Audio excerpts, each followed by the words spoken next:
In this video, we're going to remove the background from two different images. So we're going to teach you two different ways to do that.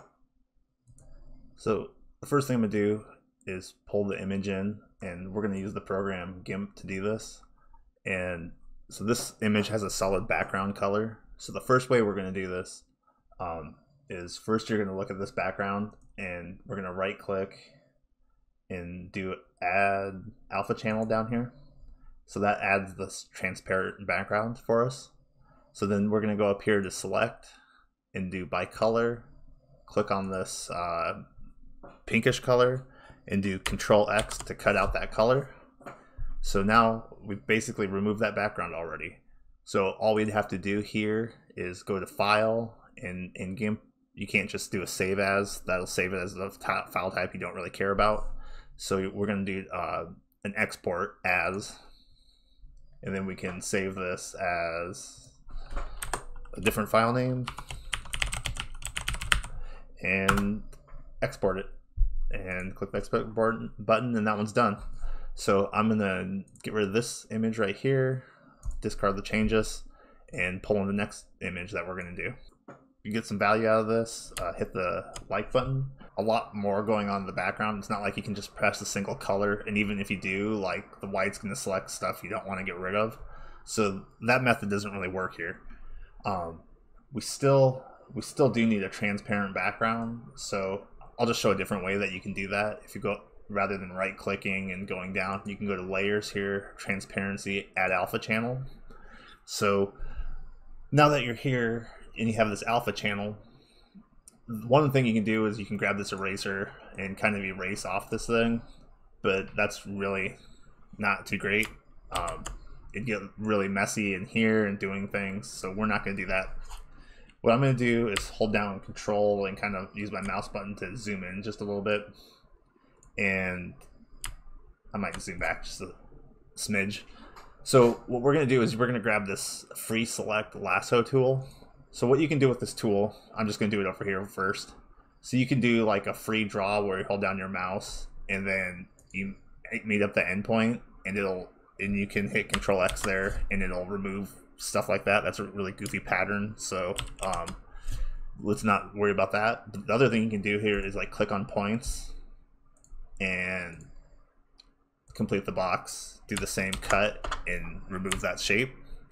So we're gonna use that to get rid of this. So I'm going to start here just by drawing around the outside, and then I'm just going to draw points that match around here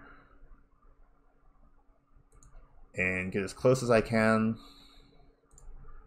And since we're zoomed in, hopefully it looks good when we're on the outside, because I am not going to spend a ton of time doing this. I think in total this will probably take about a minute to go around. So if you want to speed it up, or I might just speed this up so that you guys don't have to watch it all, but it honestly doesn't take that long.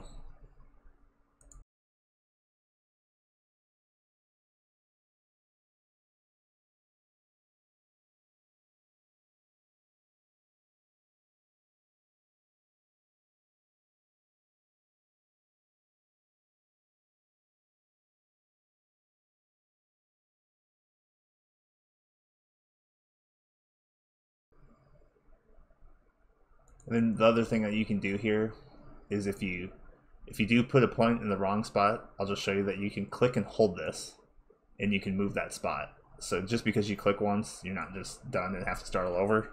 But so now here I'm just going to end up and close my loop. So now we've got this selected, and I showed you before that if I do cut this, it'll cut out this inside. So if I just do that quickly, he's gone. Not really what we want. So what we're going to do instead is go back up to select here and do, oh, here it is, sorry, invert. So Control I to invert that selection. Now when I cut out that whole background. So you can hit Control A to clear that selection. So then if you just come in here again, do the same thing. Sorry, I got a little crazy there. So you can come in, do the same thing quickly, hole in here.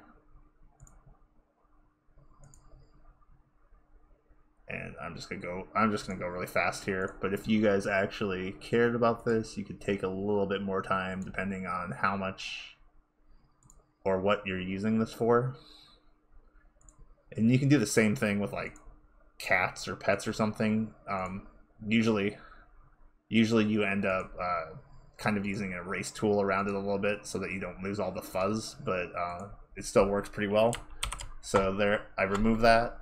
I think I got all the color that I care about, because if we zoom out here, you can see that it looks pretty good.